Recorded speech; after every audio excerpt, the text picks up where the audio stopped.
The reality of 2008 is that the nexus between national security, energy, and in the environment is the most important public policy issue that we face in this country. The nexus has a lot of different angles to it, but these three issues together is the greatest policy challenge that we face. The Farm Bill is now, in a sense, an energy bill. The national security challenges that we face are indeed tied to the cost of oil. Unfortunately, these are the realities of what we face today.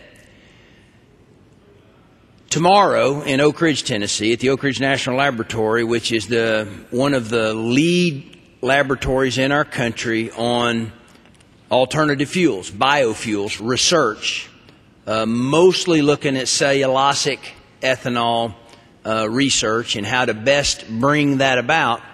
Tomorrow at that laboratory, my senior senator, Lamar Alexander, will lay out a Manhattan Project-styled approach to energy. I don't want to preempt what he is saying there tomorrow, but he is joined tomorrow by Congressman Bart Gordon, a Democrat from our state who happens to be the chairman of the Science and Technology and Research Committee here in the House on a Manhattan-style approach because of this nexus, because there's a lot of clamor about global warming, because people are looking to our country to take some leadership, and the President of the United States has said we do need to lead. I believe that this is an opportunity for us. But I'll tell you what my position is on energy, and this is after 8 years as the Republican co-chairman of the Renewable Energy and Energy Efficiency Caucus in the House of Representatives, which is over half the House.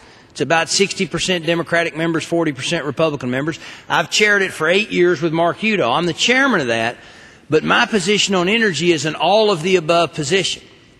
And it has to be an all-of-the-above position. We cannot pick winners and losers. They did that in California and the lights went out. You can't pick winners and losers, not when we have the capacity challenges that we have today. And we do have capacity challenges everywhere. $122 a barrel, this is a supply and demand problem. If the people that don't like us around the world that produce oil would increase the supply, the price would go down. Or if the demand would reduce by conservation or not so much growth in India and China, the price would go down. But this is a supply and demand problem. We have to have an all-of-the-above solution. Let me talk about a few things, because transportation is the big driver, and gasoline is the most painful thing for the average consumers. But I would suggest to you today, and members say this a lot, but I know a lot about this, alternative fuels are only a bridge to the future. They're not the end-all. That's not where we're going to end up in terms of transportation. We have such quick developments in ion lithium batteries that the people in the automotive industry will tell you we're going to be plugging in our automobiles very, very soon at a cost-competitive price point, not like hydrogen fuel cell, which is a 25-year proposal because the cost is prohibitive today. We can't pay $300,000 for a car, so we can't have hydrogen fuel cell cars yet. But that technology is out there, and maybe it will work. But I can tell you what will work right now in the marketplace is electric cars, and they're coming quick. And plug-in hybrids are GM and Toyota year after next, commercially viable at a price point that consumers will use them. So fuels are important.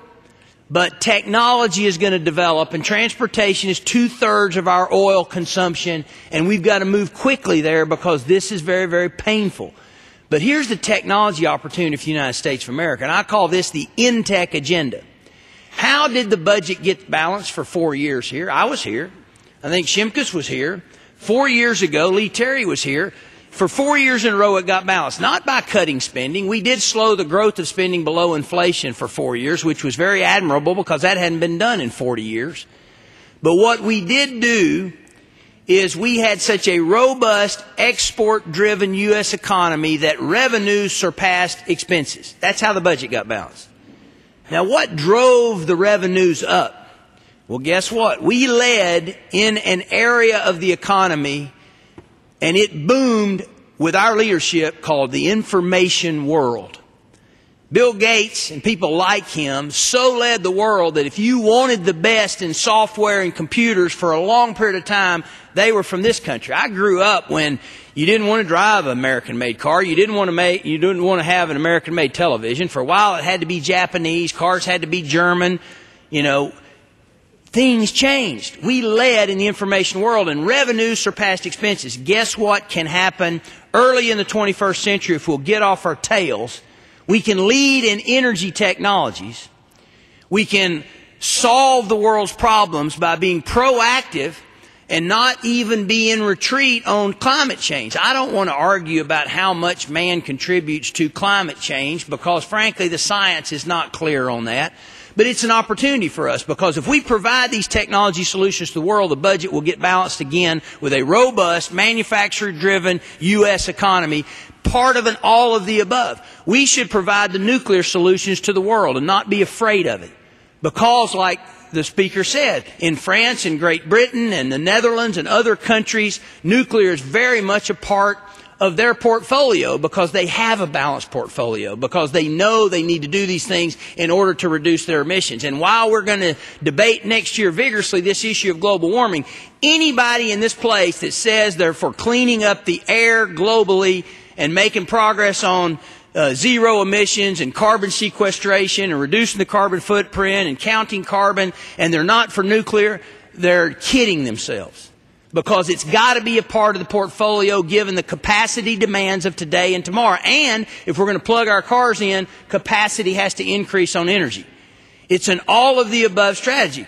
Just today in the House, Congressman Steve Buyer, with me as an original co-sponsor, introduced the Main Street USA Energy Security Act.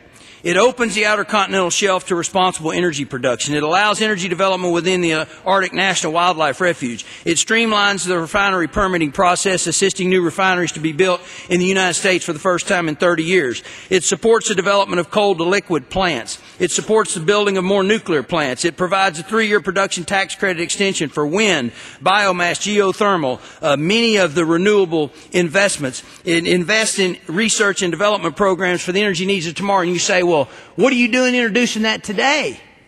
Well, that's just a package of things that we're reintroducing again that we voted on in this House over and over and over and over again over the last 14 years because I counted, and it's dozens and dozens of times that we've had these votes, and the people who were for more capacity lost.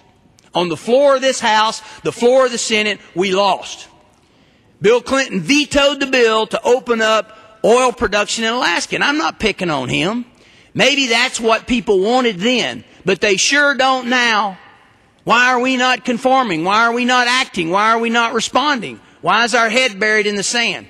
We have to have an all-of-the-above policy to compete, and we can balance the budget again. It's good for us. The world sees us reducing our carbon footprint, leading with new energy technologies, solving the world's problems.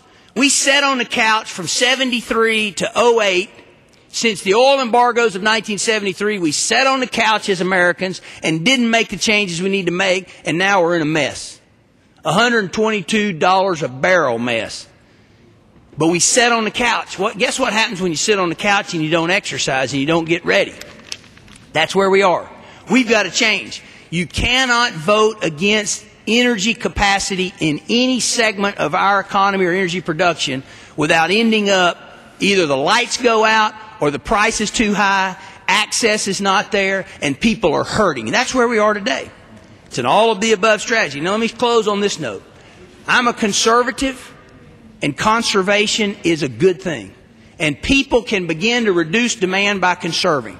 And consumers can join us. We need to do better, and so does the consumer in this country. Use less, be sensitive to lights, drive less, move to smaller vehicles, demand goes down, price goes down. We need to do that, and it's not wimpish to propose that. It's a good, solid, pro-American thing. Let's conserve, let's be more efficient, let's move to alternatives, but I'm telling you what I'm saying is an all-of-the-above strategy. Don't say we can do all of this with renewables. It's not there to meet tomorrow's demand. We got to have all of the above. Some things are long-term, I know that. But right now, we got to respond. This takes a balanced approach And I thank members from both sides that have that attitude, and I look forward to tomorrow at the Oak Ridge National Laboratory.